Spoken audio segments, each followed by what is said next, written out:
Doctor Álvaro Cámaro, muy buenos días. Buenos días, doctor Fernando. Bueno, doctor Cámaro, en el presupuesto que estamos estudiando hay una participación grande de las utilidades del Banco de la República. El Banco de la República no tiene ningún negocio conocido distinto de las operaciones financieras que hace y distinto del manejo que tenga de las reservas internacionales. Es ahí donde se gasta la plata que van a ir al presupuesto nacional y cuánta es ella. Sí, doctor Fernando, el Banco de la República es una entidad pues, que evidentemente en su labor de controlador o máxima autoridad de política monetaria tiene unas actividades que le generan remuneración. Esas actividades básicamente están dadas por la Administración de las Reservas Internacionales, que acuérdese que el año pasado terminaron alrededor de los 48.000 millones de dólares. Luego, el rendimiento, lo que sus eh, decirlo de alguna forma, lo que su unidad de mesa de dinero puede hacer optimizando la inversión de esas reservas internacionales, pues naturalmente le genera ingresos. Adicionalmente, acuérdese que el Banco de la República, en su función de regulador de la masa monetaria, de la política monetaria, pues presta plata como prestamista de última instancia al sistema financiero, y eso son operaciones que naturalmente tienen un rendimiento. ¿Cuál es la composición del balance del Banco de la República entonces? Tiene alrededor de 190 billones de pesos en activos que están representados en un 85% por las reservas internacionales y hay un 8 o 10% que está representado por esas operaciones de índole de control monetario como son los repos activos que generan remuneración. Y en el pasivo que tiene el Banco Central, pues básicamente el dinero circulante. Y ahí, para ponerlo fácil, es lo que en economía formal se llama como el señoreaje, y es la capacidad de generar ingresos que tiene el Banco Central sobre una emisión de dinero que en sí misma no representa costo. Entonces, el hecho de ser el monopolio en la emisión de dinero y poder a su vez luego en la operación cambiaria y monetaria poner a rendir ese mismo dinero, eso es lo que genera esos ingresos que hoy día o para el año pasado representaron cerca de 2.2 billones de pesos. ¿De dónde salió la plata? Básicamente tuvieron ingresos por 4 billones que están representados en lo que le acabo de decir y tuvieron gastos cerca de 1.8 billones de pesos que disminuyeron inclusive versus el año anterior porque se remuneraron en menor de medida pasivos como por ejemplo los depósitos que le hace el Tesoro Nacional en el Banco Central, que también se usan muchas veces para regular la cantidad de dinero que existe en la economía. Luego esa diferencia, doctor Fernando, después de algunas reservas estatutarias y unas reservas para cultura y para esa labor que hace el Banco de la República, es lo que al final va a parar al erario público para engrosar las cuentas de ingresos del Tesoro Nacional. Y tradicionalmente se ha procedido así, es decir, esas ganancias pues tan sui generis del Banco de la República han ido a parar al presupuesto nacional. Sí, sí, señor. Tradicionalmente se ha operado así. De hecho, inclusive hay una mejora muy notable si usted compara el año 2017 con el 2018. En el año 2017, las utilidades del Banco de la República fueron alrededor de 800.000 millones de pesos. Y en el 2018 es una mejora notable porque estamos hablando de 2.2 billones, de los cuales después de reservas y apropiaciones para cultura y demás se espera o se estima que le van a llegar al gobierno central cerca de 2 billones de pesos. Bueno, doctor Cámaro, y hay una pregunta esencial que nos estamos haciendo a raíz de las declaraciones que dio el Banco de la República ayer, ya no por boca de su gerente, sino como expresión de la Junta Directiva y las estimaciones de la Junta Directiva. Una reducción de la proyección de crecimiento del PIB de 3.5, 3.7 y 3.8, por ahí empezó el año y ahora está cayendo y la última estimación es del 3%, que es probable que eso caiga. ¿Qué significa eso para la economía del país? ¿Qué significa eso para la economía empresarial? ¿Qué significa eso para la gente? Bueno, primero que todo, naturalmente que la recuperación va mucho más lenta de lo que se imaginaron ellos mismos cuando empezó el año. Acuérdense inclusive que sobre marzo, usted ya estaba comentando aquí en la hora de la verdad que tal vez el gerente del Banco de la República estaba demasiado optimista y hablábamos de que los números que en la vida real uno veía en las registradoras del comercio y en general en los sectores de la economía, pues no parecieran respaldar un crecimiento de más del 3, como finalmente se vio. La economía solo creció el 2.8% en el primer trimestre versus una base inclusive que fue revisada a la baja del 2.3 comparado año, lo cual pues es muy complejo o es difícil para incorporar, teniendo en cuenta que sobre una base menor no logramos crecer por encima del 3%. Ha venido dándose una recuperación en el mes de mayo, tal vez en el comercio, en algunos sectores, pero tal vez la recuperación se va mucho más lenta de lo que el gobierno se imaginó y de lo que hicieron en sus pronósticos. Y tal vez es muy probable que vayamos hacia un 3% y no sobre el 3,3 o 3,4 que inicialmente se habló.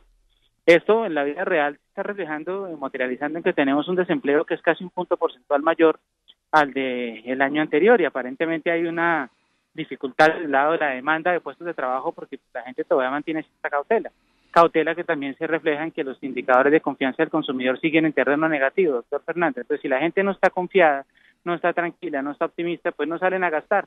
Y si no se gasta, pues las empresas sencillamente no producen, no pueden aumentar su nivel de actividad. Y si eso pasa, pues evidentemente la contratación laboral pues no se da. Y ahí estamos en el circo económico básico que le enseñan a uno en la economía, pues de que evita que la economía pueda crecer mucho más.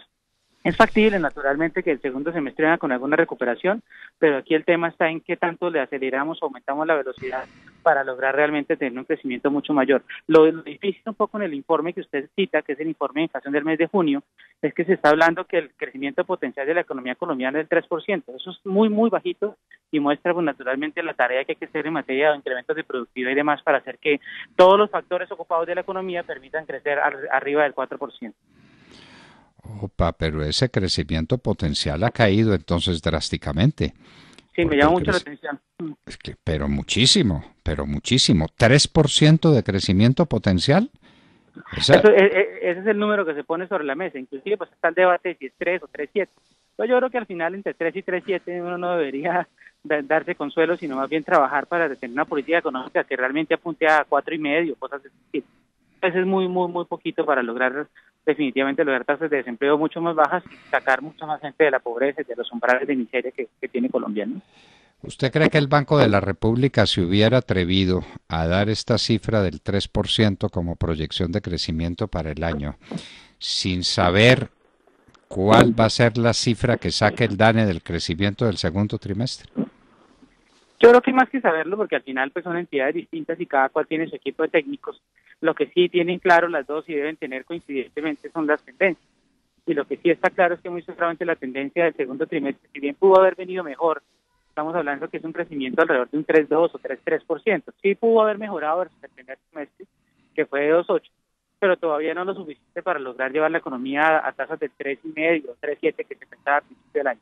Pero que las tendencias se los están mostrando y, insisto, eso que muchas veces uno siente en las registradoras del comercio, que siente cuando vive la economía real, pues ya se está materializando en la parte macro y se están dando cuenta que va a ser muy complicado crecer a lo que inicialmente se pensó. Con un problema muy serio y es la generación de empleo. ¿Cómo no? Porque la generación de empleo está muy golpeada, entre otras por la caída de la construcción, que suele ser un motor muy fuerte del empleo. Y resulta que la construcción, por lo menos en Bogotá, está golpeadísima con el impuesto predial, con las valorizaciones, con la carga impositiva que está llevando a tanta gente a vender o a arrendar, como consta simplemente cuando usted recorre la ciudad y por curiosidad mira los balcones, lo que se dice en los edificios. Claro, ese no es ningún cálculo matemático, simplemente es una visión que no teníamos hace mucho tiempo. Y doctor Cámaro, el sector externo. Usted nos habló la semana pasada de un sector externo muy deprimido. El Banco de la República dice algo que contradiga esa tendencia decreciente del sector externo, un aumento del déficit en cuenta corriente, un aumento del desbalance entre importaciones y exportaciones. No vuelve a manifestar la preocupación que yo creo que sí el banco ha sido muy consistente en esa advertencia sobre que el nivel al cual camina el déficit de cuenta corriente y el déficit de comercial de Colombia pues es preocupante, sobre todo en un momento en el cual y volvemos a ratificarlo, la política exportadora y la política al exterior en ese sentido pues no pareciera estar muy clara y sobre todo sembrando para lograr cambiar esa tendencia de dependencia notable pues sobre lo que es los bienes primarios, carbón, petróleo, café incluso, a pesar de las vicisitudes que por momentos vive el sector, pero sí vuelven a advertir y yo creo que es uno de los más grandes riesgos que tiene el país, naturalmente, porque un desbalance externo tan persistente puede dar al traste con cualquier cifra de crecimiento si uno espere volver a tener arriba del 4%. No cabe duda ninguna, es que no se habla lo suficiente del sector externo y resulta que el déficit en la balanza y el aumento en el déficit en cuenta corriente es gigantesco. Es gigantesco. El déficit comercial simplemente está en más de 800 millones de dólares mensuales y lo estábamos tapando con un récord absoluto y total de las remesas, que no es otra cosa que el lavado de activos, doctor Cámaro, eso lo sabemos. Eso no es que los colombianos se enriquecieron en el exterior y resolvieron ser muy generosos con sus parientes pobres de acá, sino que esto es pura y legítimamente lavado de activos, o no, o puede tener otra explicación este crecimiento vertiginoso de las remesas. No, la compensación realmente llama mucho la atención, y no solamente por el lado de la remesa, sino por el lado del gasto per cápita en turismo que se reporta.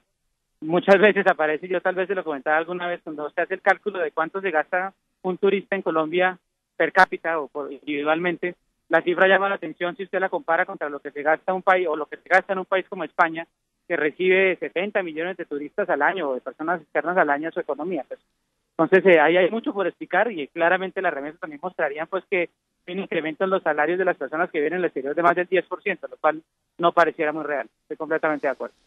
No pareciera muy real. Doctor Álvaro Cámaro, muchísimas gracias. A ustedes, mi amable. Álvaro Cámaro, un gran economista, haciendo estos comentarios sobre la economía colombiana. Señores, no se aburran con los datos económicos, de eso vivimos, esa es su realidad, esa es la realidad de sus hijos, del empleo que van a tener o que no van a tener definitivamente. Depende de estas cifras que lo pueden aburrir, pero que son la esencia del presente y el porvenir de todos. Y estábamos dando estas cifras y estos indicadores económicos y esta lección de economía gracias a Colsubsidio.